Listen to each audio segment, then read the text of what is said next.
Hello, I'm Edu from Edu4Java. This is the Android tutorial number 7. We're going to see Android debug bridge and SQLite. Okay, let's start. If you remember, I installed the SDK here in the desktop.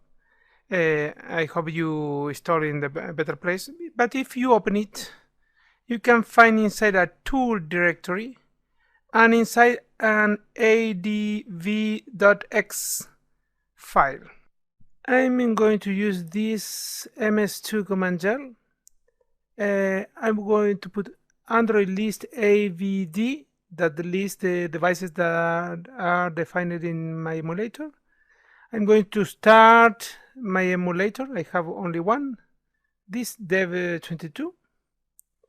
I start with emulator at dev22. Start, you know, is from ms2 to start in another window, in another process. Okay, here I have the emulator loader. I'm going to minimize this for now, and I'm going to use the Android bridge adb shell. This is a Linux command shell inside the phone.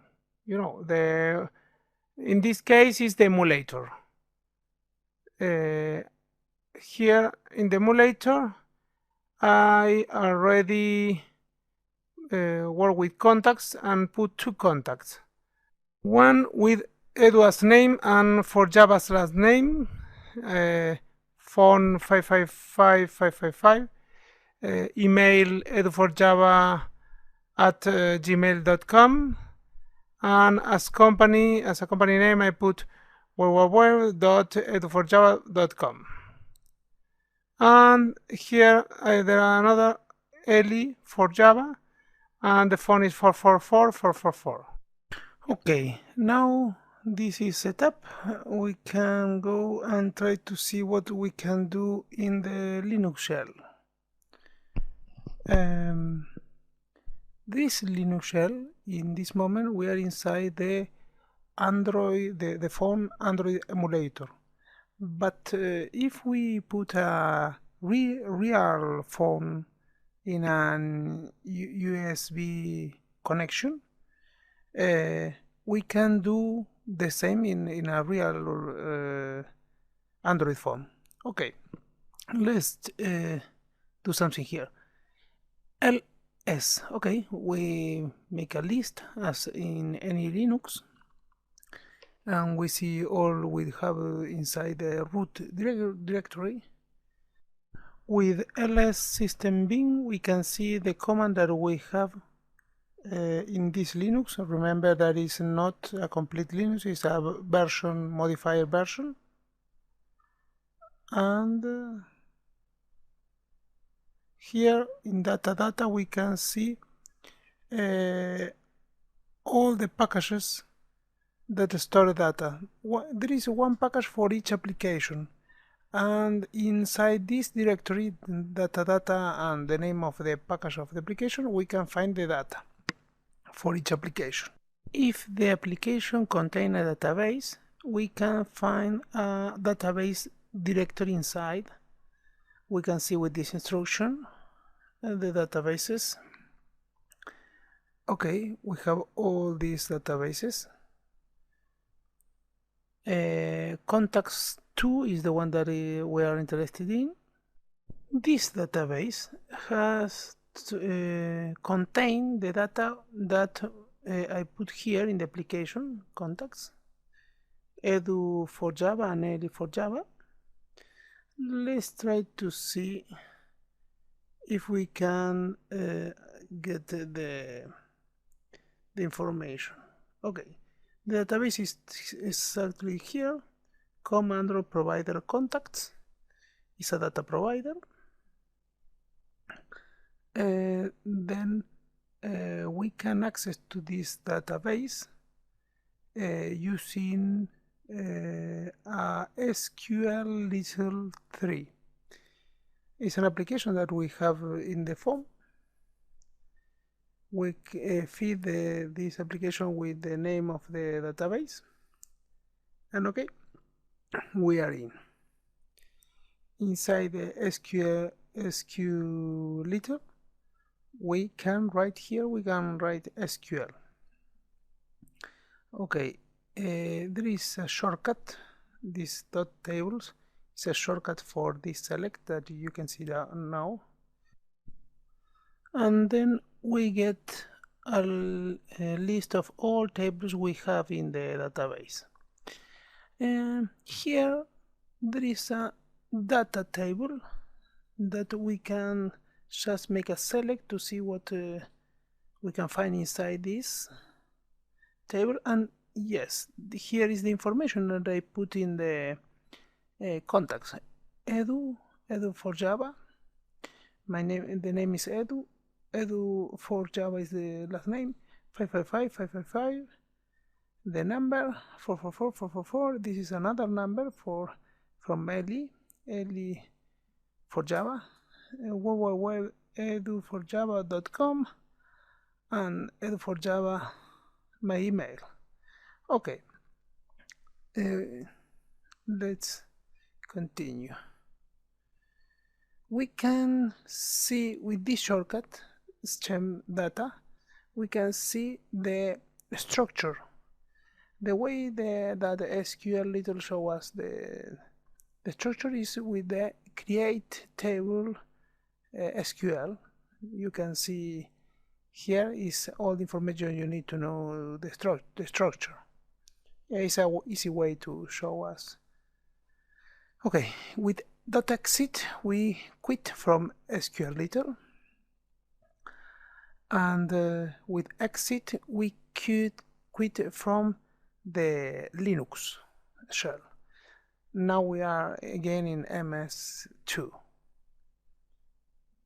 Here we can use this command, Android device bridge pull, and feed this command with two parameters. The first parameter is a directory inside, a file inside the Linux, and the other is a directory outside. This command is useful to get a file from inside the phone to our operative system. We are going to get contact 2. I have already one here. I'm going to delete it and run it again. Okay. If everything is okay, after I get enter here, we are going to get here the file. Let's do it. Okay, yes, this is my database. This is the database that I have in the phone. Now it's in my PC. Then we can use a more friendly tool to see what is inside this database. I start to search, and there is a lot, but I found one that resulted really beautiful to me because it's a Firefox plugin. Yeah, this is SQLite Manager. You can see here is a plugin. I install it in my Firefox, and then I get this here, SQLite Manager. Okay, it's trying to open the database. I say no, and I'm going to pick it again. As you can see, then you need to change here because I have a different extension. It's in the place where I left it. Okay, and here you have a friendly view of the database, more than the way that we used before. And if you remember, we checked data table is here, and the same information is here. You can see edu 555 444 Eli, there is all this here. Okay, we can see Here all the tables, we can see all the views here, indexes, and even triggers. Yes, I think it's a really nice tool. Let's see something about the SQLite. Okay, the SQLite, here where we are in the site, the main thing is serverless. Most of the famous database we work today, for example, Oracle, MySQL, Postgres, all have a server. A server, you can think in a server like a waitress. Anytime we need data, we ask for the waitress or the server to get something for us. And this serverless is different. It's like self-service. You go and just get the data directly. It's an API. It's not another entity. It's just an API that you use to get the data.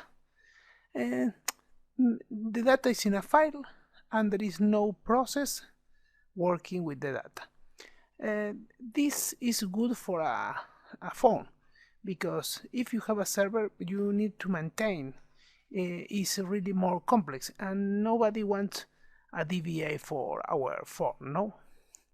Anyway, this is better than just a file, because we use SQL, that is a language, really no language, and we have zero configuration. The zero configuration we talk about. Transactional, yes, we have transaction. Maybe not so powerful that Oracle or MySQL, but we have ACID, atomic, consistent, isolated, and durable. If you are interested in ACID, you can check in a wiki. And is self-contained. This is really interesting.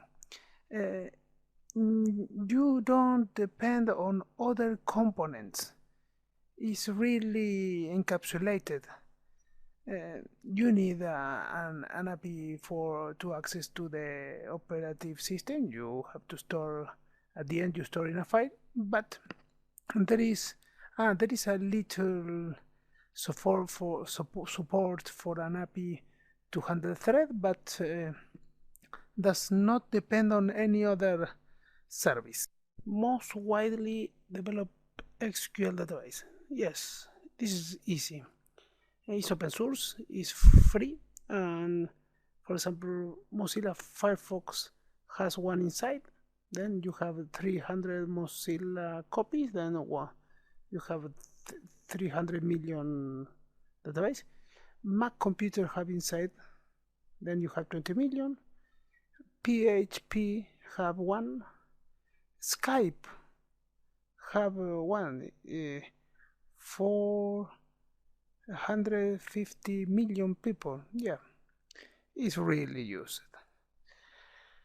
Okay, this is enough for the Android device bridge. We see the Linux operative system and the file system. We have an idea about SQLite that we are going to use in the next tutorials. And that's all for this tutorial. See you.